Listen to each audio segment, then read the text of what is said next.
I always thought my mom was just a regular office worker, quiet, sweet, a little boring even. But that was before I followed her one night and found out she was hiding a secret life more dangerous than I could have ever imagined. A life filled with stacks of cash, fake identities, and guns. I'm not kidding. My mom was living a double life as a criminal. And this is how I uncovered the truth. Growing up, I thought I had the most predictable mom ever. She worked at a local accounting firm, always packed my lunch with a little note, and never missed a single PDA meeting. She wore beige sweaters, used coupons religiously, and her biggest rebellion was sneaking chocolate after dinner. To everyone around us, she was the definition of normal. Some even said too normal. But looking back, there were signs, like how she always locked her office door at home, or how she'd disappear on business trips that never showed up on her work calendar. Still, I never questioned anything. Why would I? She was my mom, and she'd never lie to me, right? It all started unraveling when I accidentally opened her email. I was printing my school report from her laptop, and suddenly, a notification popped up.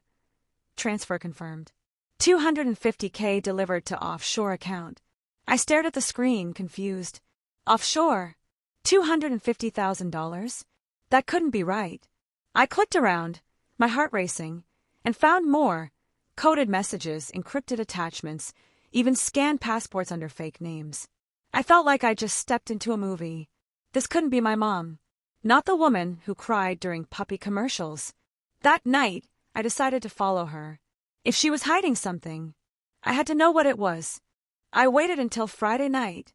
Mom said she had a late meeting downtown, and I pretended to believe her. As soon as she left, I grabbed my bike and followed her car from a distance. I stayed in the shadows, keeping low, heart pounding like crazy. She drove far past her office, down into the industrial district. Weird. Then she stopped in front of an old warehouse. No signs, no lights, just a bunch of cars already parked around it. I watched her step out of the car, wearing a leather jacket, sunglasses, and a duffel bag. That wasn't my mom. That was a total stranger. Or maybe I never really knew her at all. I crept closer and peeked through a broken window. Inside, a group of people stood around a table. Maps, money, and weapons were laid out like something from a spy movie. And there she was, my mom, pointing at the maps and giving instructions. "Hit the drop point before midnight," she said, cold and sharp. No mistakes this time. My legs felt like jelly. I backed away slowly, heart thundering in my chest. What was she talking about? What drop point? What mistakes? I didn't know if I was more scared of what I saw or what it meant for our family. I couldn't sleep that night. I just kept replaying it all in my head. The maps, the money, the way she commanded that room. It didn't feel real. At breakfast the next morning, she was back to humming while flipping pancakes like nothing had happened. She even made my favorite, blueberry with whipped cream. I stared at her, trying to understand how this sweet, loving mom could also be the same woman organizing something that looked straight up illegal. "Everything okay, honey?" she asked with a smile. I forced a nod and bit into a pancake I could barely taste. That's when I realized she was playing a role. She wasn't just hiding her secret from the world, she was hiding it from me. And I had no idea how far she'd go to keep it hidden. I couldn't pretend anymore. I had to know what she was really involved in. So I started snooping. Every time she left for work, I'd sneak into her office. It was always spotless, too spotless. Eventually, I found a hidden panel in the back of her filing cabinet. Behind it was a second phone, a USB drive, and no joke, a burner passport with a completely different name. I plugged the USB into my laptop and started going through it. There were photos of people, strangers, surveillance style. Notes and codes I didn't understand. Diagrams of buildings, security camera placements. Was she part of a heist crew? A spy? Some kind of underground network? I was terrified, but also obsessed. I had to figure out who my mom really was before everything spiraled out of control. I couldn't keep it in anymore. I had to confront her. That evening, I sat on the couch clutching the burner phone. I didn't even try to act casual. When she walked in, I just held it up and said, "Whose name is this?" She froze. Froze. Like I just pointed a gun at her. Her smile disappeared, and the color drained from her face. "Where did you get that?" she asked, her voice flat low. That's what you care about? Where I got it? Not what it is. I shouted. Her shoulders slumped. She sat down across from me, suddenly looking 10 years older. And then she said something I never expected. I was trying to protect you. That made me angrier. Protect me? By lying. By living a double life. What are you really involved in, Mom? I whispered. She looked at me with eyes I barely recognized anymore and said, It's complicated. No, not good enough. She finally sat me down and told me everything. She used to work for a private security agency, one of those off-the-books groups the government denies exists. She was trained in infiltration, surveillance, and asset recovery. Basically, she was a spy. But when she got pregnant with me, she tried to leave it all behind. Only, it's never that simple. One of her old missions went wrong. Really wrong. People died, and evidence was buried. Now someone was trying to dig it up and pin it on her. They want me to take the fall for things I didn't do, she said, staring at the floor. So I'm making sure I stay one step ahead. Suddenly, her secrecy made sense, and her fear. But it also meant my mom was still stuck in a world of danger, and I was now caught in the crossfire. After that night, everything changed. She started locking her phone, checking the windows, even teaching me how to disappear if anything ever happened to her. At first, I thought she was just being paranoid until the day I came home and the entire house had been ransacked. Drawers pulled out, furniture flipped, paper scattered like a tornado had hit. And my mom, gone. No note, no warning.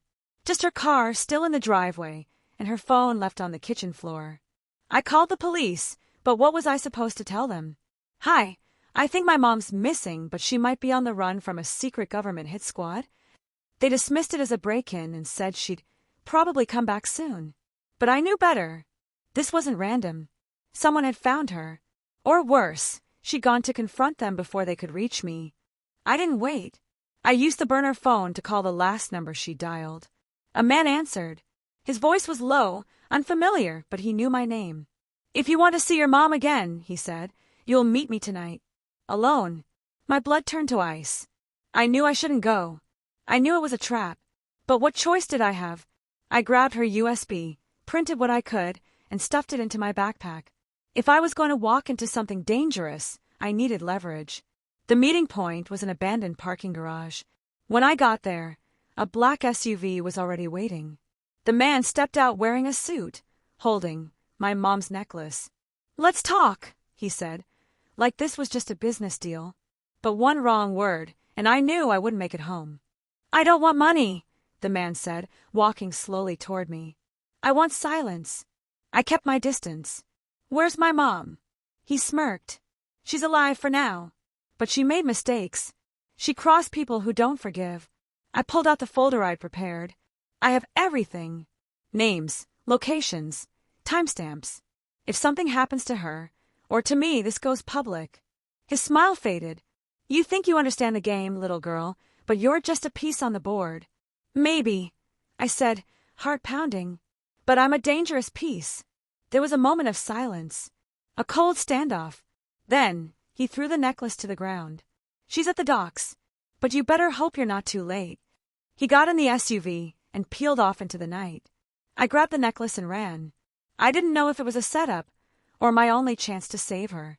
The docks were almost silent except for the distant sound of waves slapping against the shore and the occasional creak of rusty metal.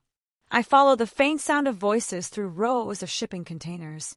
That's when I saw her, my mom, tied to a chair under a flickering overhead light. She was bruised, bleeding, but alive. Before I could move, I heard footsteps behind me. I spun around, 2 armed men. I ducked and ran, weaving between containers. One of them fired. The bullet missed but hit close enough to make my ears ring. I dove behind a crate, heart hammering. I had no plan, no backup, just desperation. Then, out of nowhere, a shadow moved. One of the men fell, hard. My mom had broken free. She took down the second guy with a crowbar. Even tied up and injured, she was still the most terrifying person I knew. She looked at me and said, "Let's go. We're not safe yet. No argument here." We didn't go back home. Instead, we vanished. New IDs, new city, new lives. My mom said it was the only way to be safe, and after everything, I believed her. But even now, sometimes I catch her scanning the crowd, tensing when the phone rings. She says we're safe. I want to believe that. But I also know the past doesn't let go that easily. She saved me. She told me the truth. And even if I still don't understand everything, she's my mom. And no matter what, I'll never let her fight alone again. Thanks for watching. If you like my story, don't forget to like, share, and subscribe for more insane true life dramas like this one. Trust me, there's always more than meets the eye. And that's how I found out my mom was living a double life. Honestly, I'm still trying to process everything. But one thing's for sure, my life will never be the same. If this story had you hooked, please give it a thumbs up, share it with someone who loves drama as much as you do, and don't forget to subscribe for more wild, emotional stories just like this one. Every click helps us tell more jaw-dropping tales based on real life, or ones that feel real enough to leave you speechless. Thanks for watching, and remember, there's always more than meets the eye.